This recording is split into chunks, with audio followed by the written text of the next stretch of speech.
So today I've got a triple whammy casebook entry because I'm late. So basically today I'm going to be talking about my first sessions of Intro to Making of, Intro to Creative Play, and also my trip to the Imperial War Museum. I'm doing all three because basically my notes on the first two are very small indeed. They take up a page. As you know, page and 2/3. Very professional, Callum. Look at your notes while you're filming. And then Imperial War Museum, I literally did a sketch and then wrote stuff about how exhibits made me feel. They gave a task of expressing emotions to someone who doesn't express emotions. My first intro to making of session was pretty basic. It was just a lot of deadlines and instructions and stuff like that. All we did was just discuss deadlines as far as I can remember. So creative play was a little bit more interesting. Got to see a little video about how we need to put our dreams in motion and step outside our comfort zone. Basically this session was just sort of the getting together. So we learnt about what we had to do and then they put us into groups. I'm in the orange team!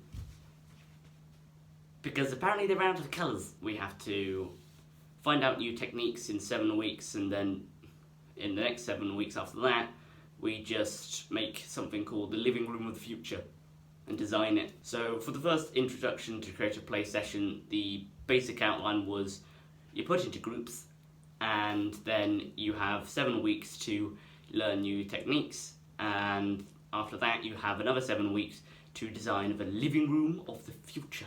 Not like the living room as in, oh, it's got a TV that melts into the walls and a coffee table that changes colour depending on what kind of beverage you have.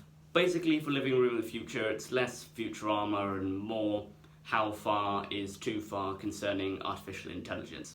So the areas we're going to be looking into are basically every aspect of film or digital media. So sound, prototyping, VFX, green screen, 3D printing, VR, digital mapping and laser cutting.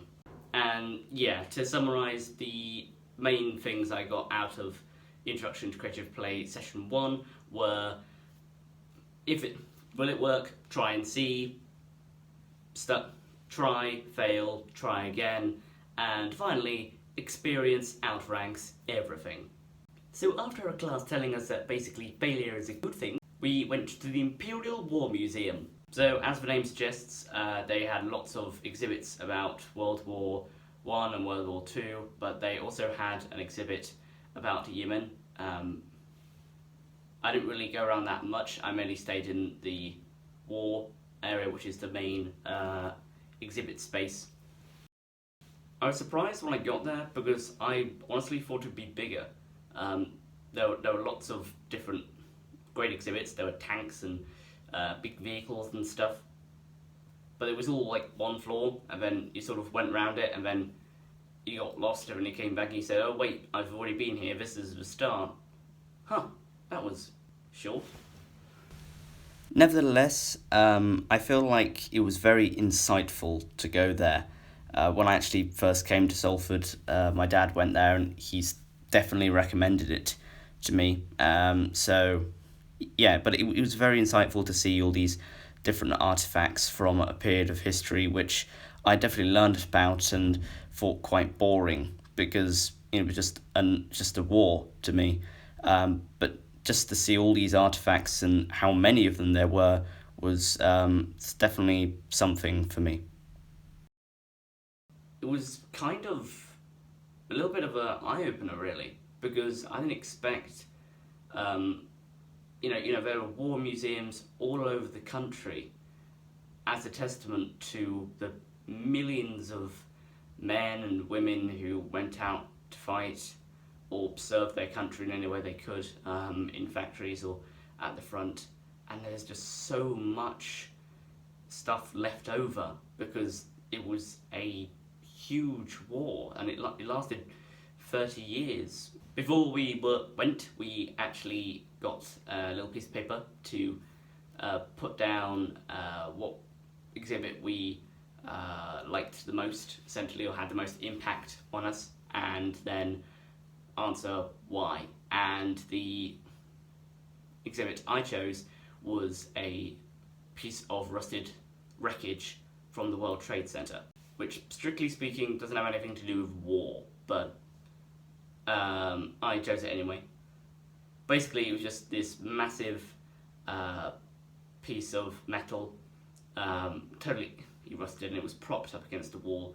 I took a sketch of it, did a sketch of it, and I think I also took a picture, so I'll put those on the video. But the reason I chose it was because it's a symbol of 9/11. It's the first symbol of 9/11 I've come across. I haven't been to America, so I haven't been to the memorial site. But the reason it hit with me is because it happened in 2001, which is the year I was born. I was 5 months old, and I wouldn't have understood. And to be now 18 and finally see some wreckage of a place which was bombed, to see something like a ruined piece of metal which shows that, which is basically a symbol of the deaths of so many people and the ruined lives of the collapsing of two towers, is just, yeah. So to summarise, intro to the making of, we basically got deadlines. Intro to creative play, we got told that failure is okay, and then we went to the Imperial War Museum, and that was very insightful. It was very symbolic, and yeah, I enjoyed myself. Until next time. Ow, my knees.